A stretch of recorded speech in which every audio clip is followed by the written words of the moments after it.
Welcome everybody to our daily success call. There's Doug, the beautiful Doug. Where are you, on a mountain?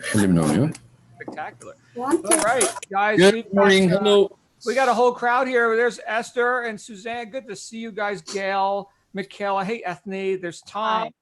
Welcome, guys. Evelyn, Mary, Kim. There's my friend Jamie and Joe, Heather. Welcome, my friends.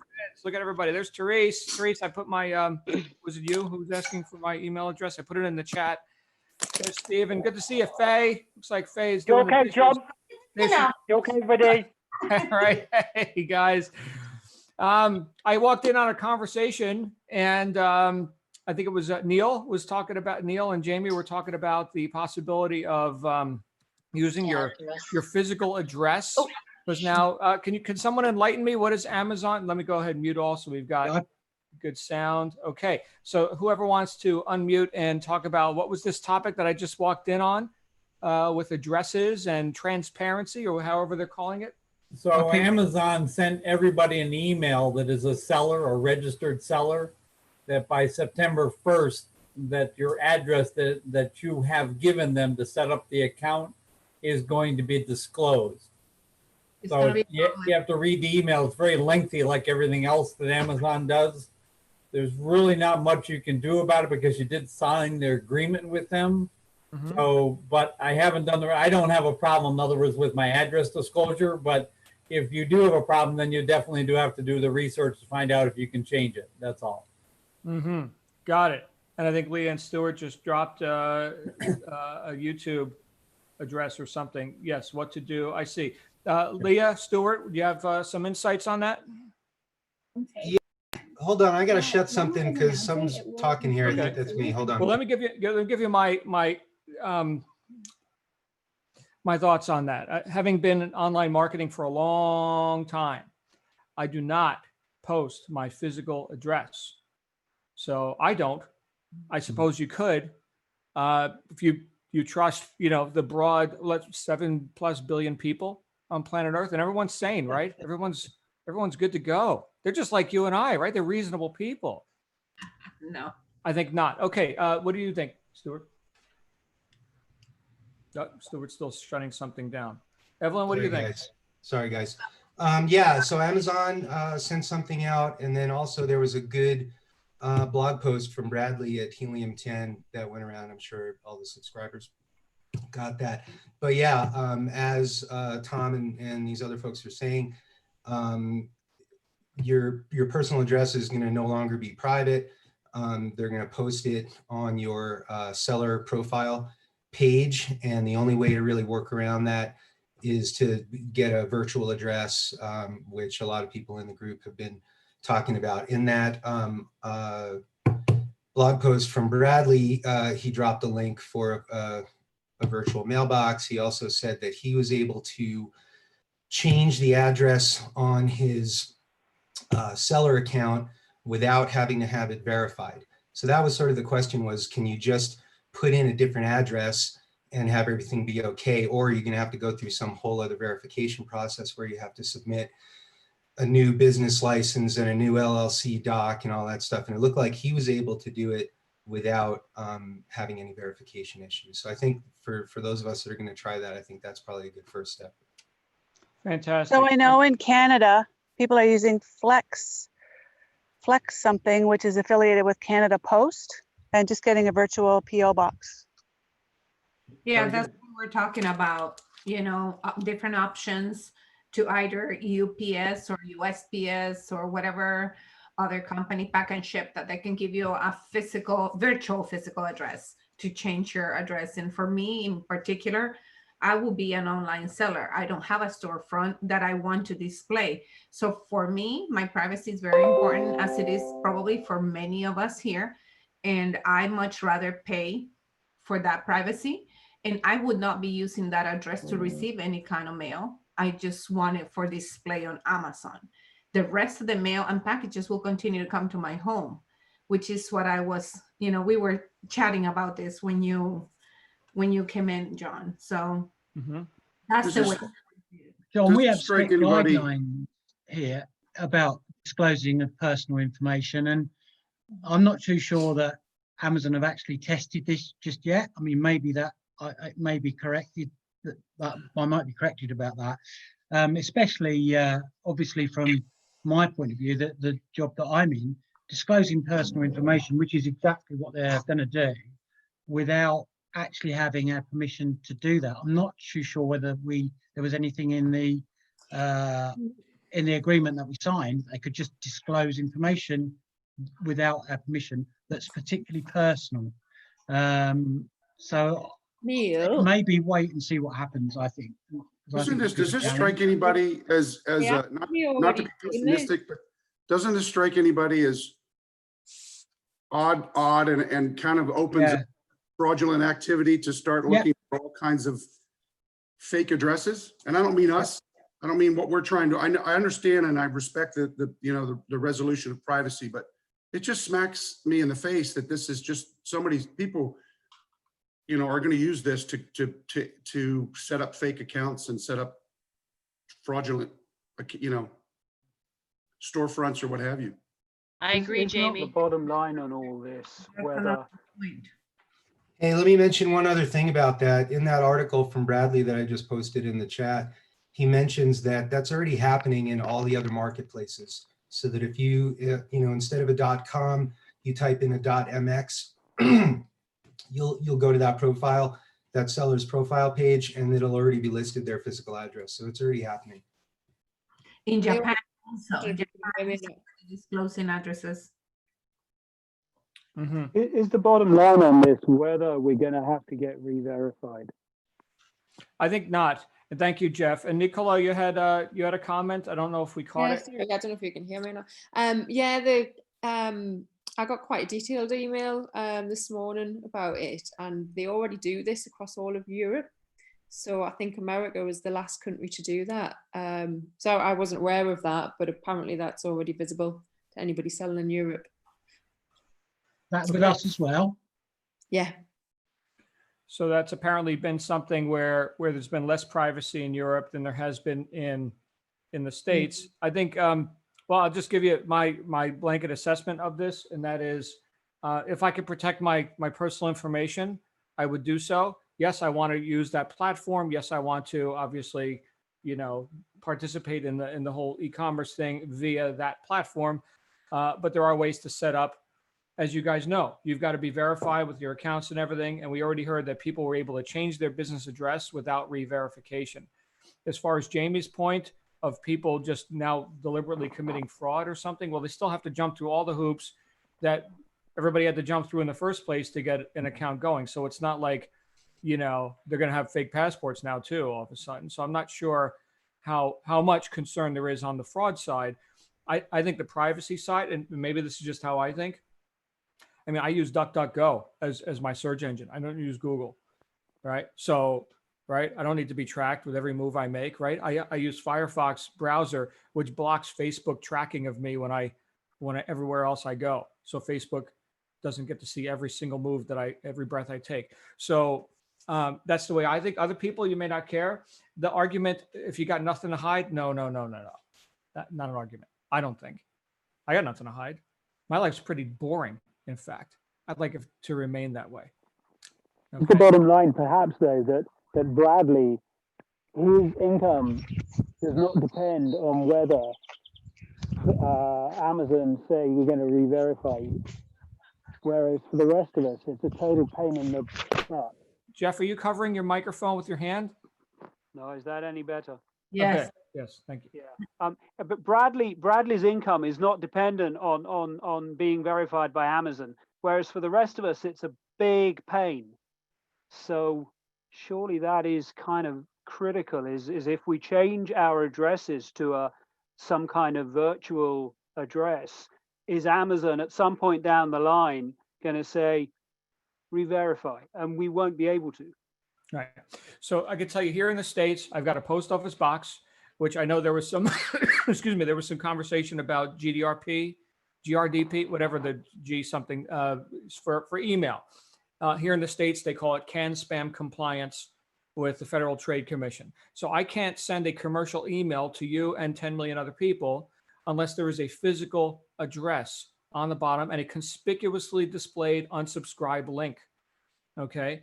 GDRP or whatever it's called is now the option for somebody to say, and please delete my information. So not only unsubscribe me, but also please delete my information.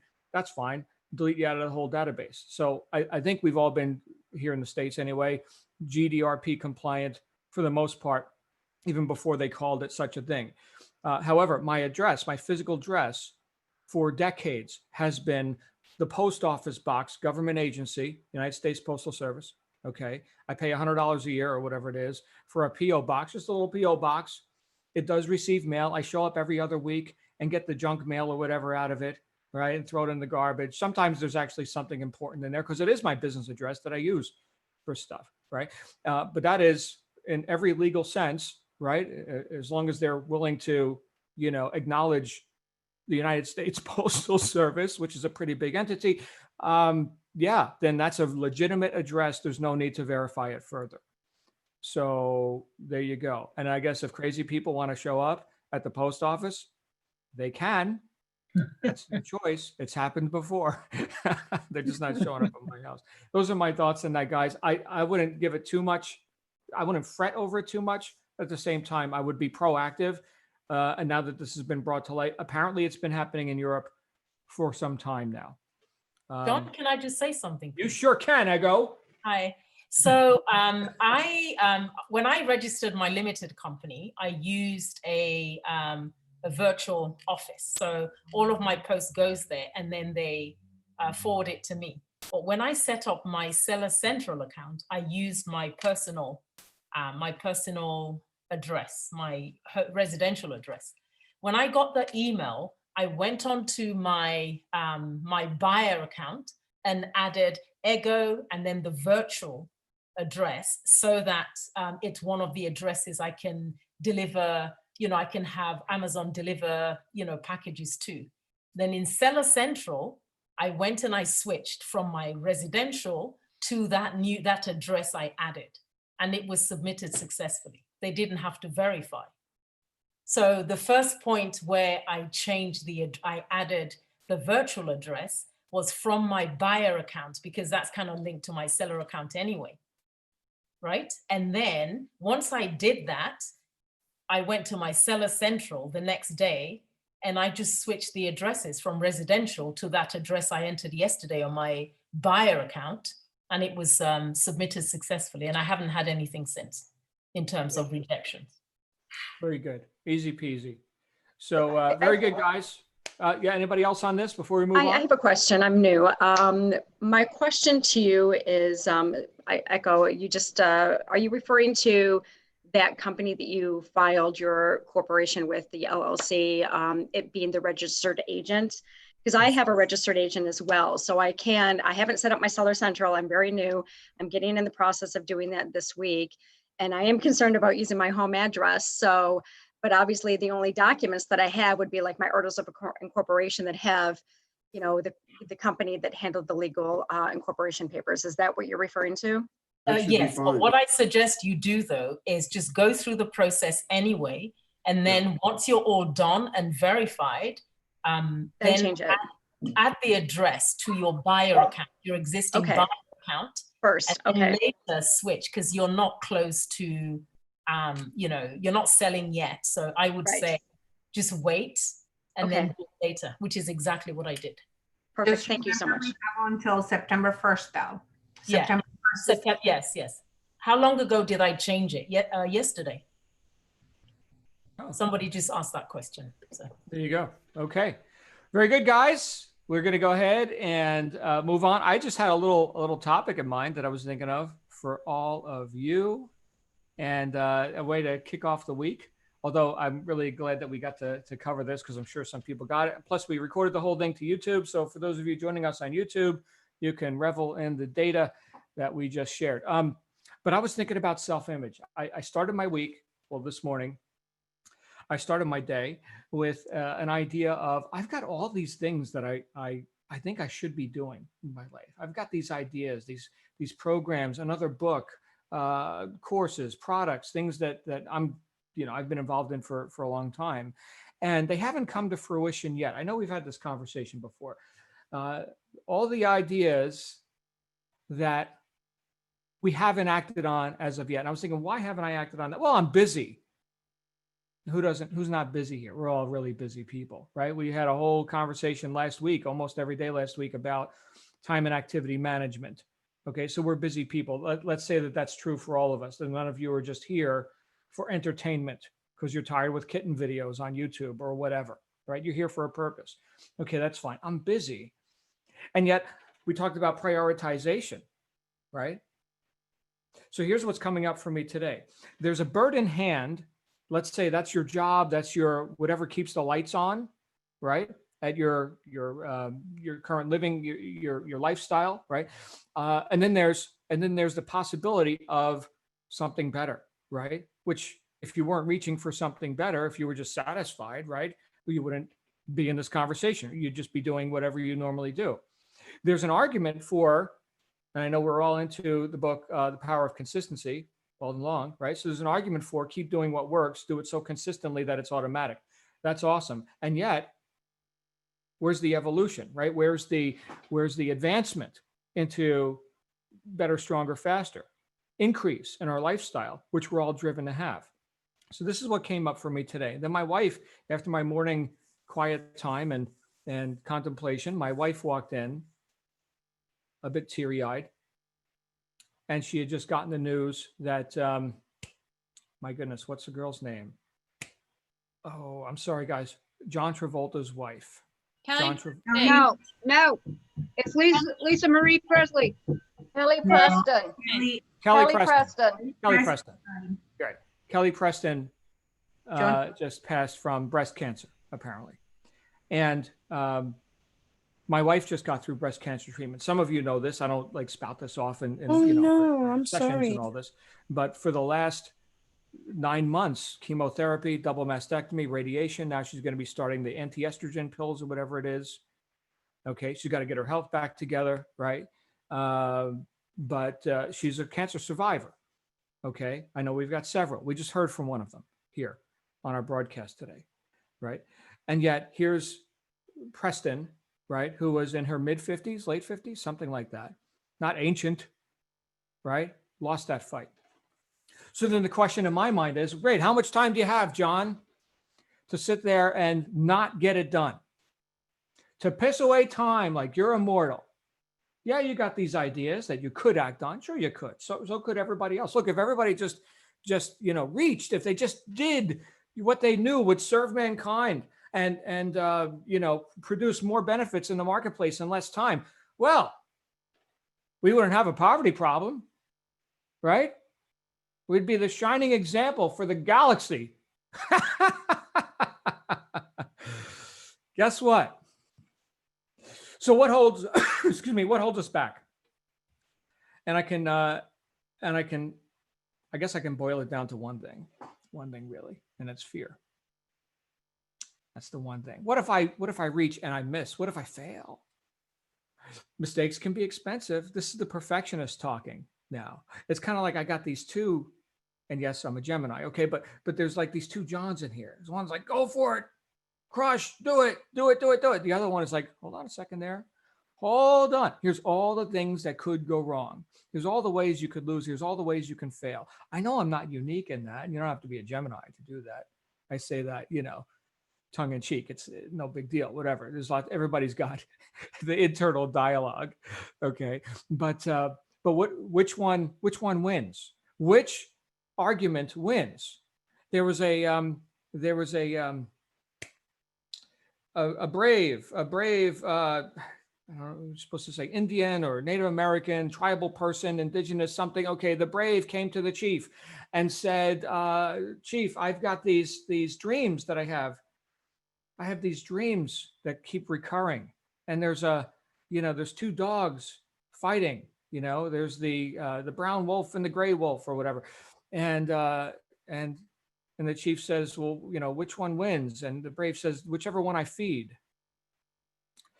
So which identity or which side of that conversation am I feeding? And so when I have an experience like I had this morning, when my wife comes through that door and tells me Kelly Preston's dead, from, I mean, it could be a different variation of breast cancer, but essentially the same disease that we certainly suspect and hope and pray that my wife did beat. Okay, she's labeled now as cancer-free. Okay, so according to the doctors, okay, but there still is preventative measures to prevent recurrence and such.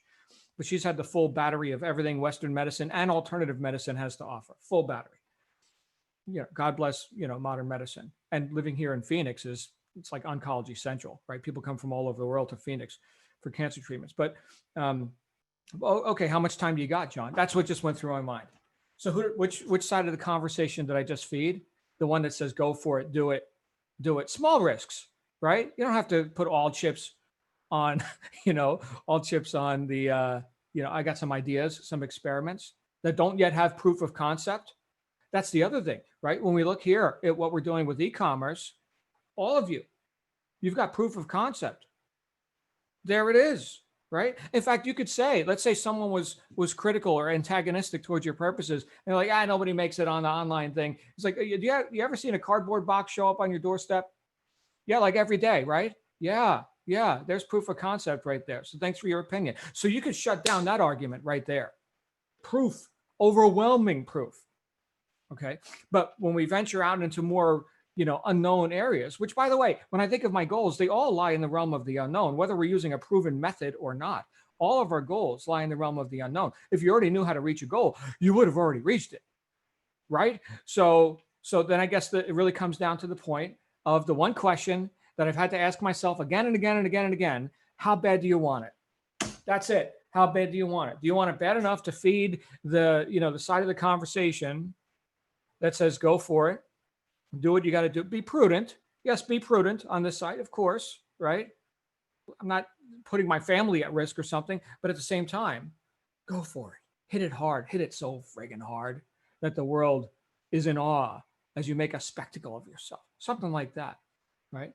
I guess that brings up the other conversation. Are you willing to make a spectacle of yourself? There are people with much less intelligence than every single person on this line who have no problem making a spectacle of themselves, and in not a resourceful way either. I'm talking about in a resourceful way, right? Doing something spectacular, doing something that serves, let me put it this way, that serves many people, which I'm intending to do with these conversations, right? This is a nice community kind of a thing that we're doing here. I've got nothing, to sell you per se, except my ideas. And yet the feedback I've gotten from this conversation, which has been going on for months and months now, we've been in this conversation. The feedback has been pretty revealing, right? Why? Because I've acted on an intention. I acted on an intention, and I knew I could. So maybe that's the other part of the conversation. How big do you want it? How bad do you want it? And do you know of the value that you can provide? In my case, I've been doing stuff like this for a long time. In your case, how long have you been doing online sales, marketing, e-commerce, right? However you want to label this effort that you're taking now. Oh, you're rather new to it. So maybe you've got less confidence in your ability to do it right. In the book, The Science of Getting Rich, Wallace D. Wattles talks about how two people engaged in the same business can have completely different results. One gets rich while the other remains poor. Why? Here's why. The one who gets rich does things in the certain way, while the one who remains poor does not. Here's two barber shops, right? They're both cutting hair. They're in the same town. This one gets rich, the other remains poor. It's because of the certain way that this barber does it that they get rich. This book was written in 1910, okay? We've got other ways of doing business now, rather than the village barber or blacksmith or whatever. But why you? Why this Amazon seller? They do things in a certain way. What's the key word in all of that? Certain. Certain. What does that mean? Does that mean special? Does that mean secret? No, certain. It means the absence of doubt, certainty, knowing that you can. The late Jim Rohn said, if you want to increase your income, increase your value to the marketplace. Well, you've got to know your value. If you're not certain that you are valuable and that what you're putting out there is of value, you're not going to reach. And look, we all want to be right and good, right? I would say everybody in this conversation, right? I'm sure there's plenty of people outside of this conversation who have no regard really for morality, just a complete nihilistic view of life in the world and whatever. It's all going to pot anyway. So why bother? No. Okay. So we got resourceful people here. We've got people with morals, ethics, integrity. Fantastic. You're not going to reach if you don't know that you're going to do good work. You don't know that you're going to help people, be of benefit in the marketplace. So you got to sell you first. And I've told this in countless webinars, trainings, workshops, seminars that I've hosted around the world. Biggest sale you'll ever make is you. Sell you. And then you sell everybody else. That's easy, right? But once you know, not hope, not believe, but know, wow, now your guns are loaded. Yeah, now we can really put something out there that's gonna assist and benefit people and cause people unapologetically to exchange some money with you. Here, have some money because I want that value, that benefit more than I want this bit of money right here. And haven't we all done that? Don't we do it every day? Yes, we do it every day on Amazon. We do it every day when people show up here as a student in Blue Sky or whatever you're learning.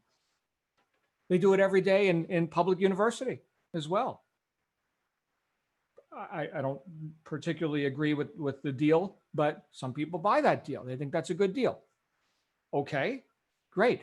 I think anything that allows you to augment your own personal ability to be of service and thereby marketable into the world, that's the best investment. I can tell you it's the best investment I've ever made. I've invested over $300,000 into my own education after leaving government schools and whatever they teach there. It's made me a bit more than that. That's nice. That's a good investment. So investing in my own ability to earn, and like we talked about a bit last week, investing in my ability to leverage, like Jamie introduced, the third-party delegation here, going, you do that, you're good at the shipping thing, you do the shipping thing. It would take me a week, it takes you an hour, here's $100, do it, right? Yeah, now we're talking, because what does that do? That allows you to increase your value to the marketplace. So now that you know that you've got value and you're certain about that, now get it to the marketplace. Quickly, do it. I'm not standing on ceremony, wondering if I should.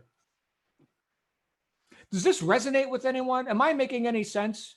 Hello? Am I all alone? Am I the only guy who has these conversations with myself? No, John, we're in with you on Joan. Regina, what thinks you, Regina? I'm telling you, you got it right down the tube. If we don't have confidence in ourselves, who will, right? Yeah. Isn't that interesting? It's kind of like we set the standard for everybody else. John, I Yes. appreciate your passion Thank about you. because it touches you here. Mm. And what my wife is going through, I went through 15 years ago. So I want you to know, and I want her to know, it can be done. And it's all here. Again, what is in between our ears, your attitude towards it. Yeah. Thank That's you. what it is. You are a survivor. I remember my oncologist telling me, I wish all my patients were like you. Because I'm still the same person, you understand? And you know you want to live, you're going to fight, and you're going to give it your all. And you remember weeks ago, I told you, I've always read books. I've always been feeding my mind. And that's where your attitude is what determines, right?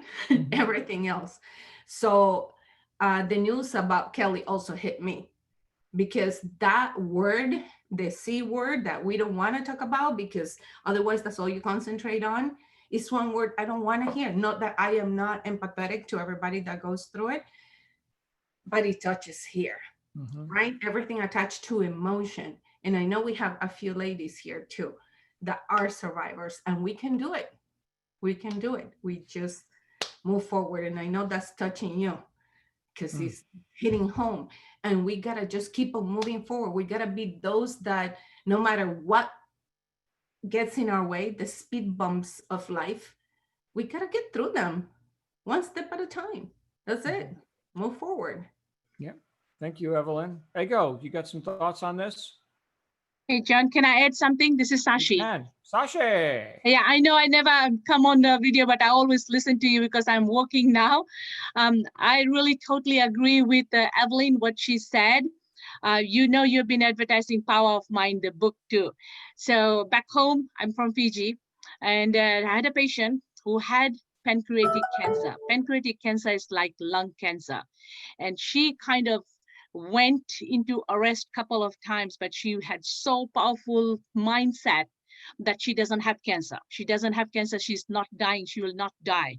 She applied her migration visa to United States, but it was all documented because she had a bypass surgery in New Zealand. So she could not come into America. So she went, she got a visa to Canada, and she went to treat. If you look in the Book of Genius, in the Canadian Book of Genius, she's in there. With the power of mind, she arrested her pancreatic cancer, which spread to her liver also. She then moved to America. She's here in Sacramento, downtown Sacramento in East Street. She's still living. And this is about 15 years back story when the cancer started. So it's a power of mind. If you really make up your mind, put it in the brain. I do not have him. I'm healthy. I'm going to live. It's so powerful. Thank you so much. All right, we got Ego, and then we got a few more hands up. And DB, go ahead, Ego. Okay, so this actually hits really hard because, and it's apt that that's what you started with. When I woke up this morning, I heard the news, and the first thing I said to my husband was, I feel so blessed because, you know, she's young, or she was young, same condition. And if money could have solved that, it would have. And here I am, I'm still alive. And it just kind of took me back to, you know, some intentions that I set for myself as I was going through chemotherapy. And I basically had said I would create in this time that I'm out. Yes, I know there'll be some struggles. I will create value and create value confidently and make money through it. And then I joined, you know, the Blue Sky program. And one of the things you said in the early days when I joined, I think it must have been, I don't know, maybe like 6 weeks ago, you said, make a spectacle of yourself. And that's really stuck with me. And I kind of look back and I think about all the things that I committed to doing intentionally. And I'm basically knocking it out of the park. I did say, well, Blue Sky, I'm not there yet. I mean, I did list 2 products today. So that's done. However, I did say, as I was going through that journey, regardless of what I was going through, I will write a book. I'll start and finish a book. I did. I finished, not published. I'm still kind of going through the cover and all of that. People didn't think I could do it, but I knew I would. I was intentional, and I said, I will create value. I will tell my story to encourage others, you know, creating value, but at the same time, make money from it. I had to put my doctorate on hold when I went through triple bereavement. And then I said, okay, this is yet another hurdle. And it proves that challenges do come. You don't pray for them, it happens. Why did it happen to me? Where, you know, I lost 3 members of my family in 13 months. And then months after, I had, you know, diagnosed with breast cancer and I went through chemo. Why? I don't know. That's not the why I want to answer. The why I want to answer is, why am I doing this? Why am I energized, encouraged? It's because I want to create value. I want to be intentional. So wrote the book. I want to run a successful Amazon program. And my PhD, I'm finishing this year because I decided I continued regardless of what was coming my way or what was going on. So hurdles do come. Like the lady who spoke before me said, it's really just your mindset. I'm not special to, I mean, someone died today from the same condition. I'm still living. That's a gift. And I treasure that so much. And I will make every day, every second that I live count. Thank you so much. Looks like you've got book buyers in our chat roll already. All right. I see DB is unmuted. DB. All right. We're going to go to Suzanne. Where's Suzanne Lendolt? Okay. I'm unmuted. There she is.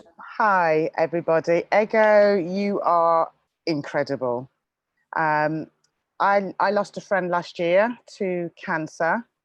And as silly as it sounds, it was a shock because I really thought she had it nailed and she would get through it. But I realized after she died, she was in an unhappy marriage and she was asking for a way out of the marriage. So it was a real situation of be careful what you wish for, because she asked for the way out and she got the way out. And that was a big thing for me, you know. Yes, not just positivity, but what you believe. You believe that you can fight this, you have fought it, you're on your way to conquering the world, and it's your mindset that got you there. Congratulations. Thank you, Suzanne. Great feedback as well. Let's go to Kitty Neal and then Randy and then Stella. Hey, Kitty. Okay. So I just wanted to add to this conversation in particular because we're all here together every day and this is so important and this adds value because of my brother being with lung cancer. And he has had a real hard time with his mind being able to stay positive and to move forward. And this week, a friend of his showed up and it was just like there was a transformation in him, all of it because someone cared. Someone besides me, I'm there every day, multiple times a day. But that little bit of outside influence, and I've been working on them myself, but that little extra bit just made a shift in him. And so the value of the community is so important for all of us in our personal lives, but also in our business. And that's just what I wanted to bring up. Thank you, Kitty. Thank you. And your brother's in our thoughts as well. Let's go to Randy and then Stella, and then I think we're going to be wrapping up here. Hey, Randy Blackman. Hi. I don't usually talk on these things. So sorry if I don't flow well.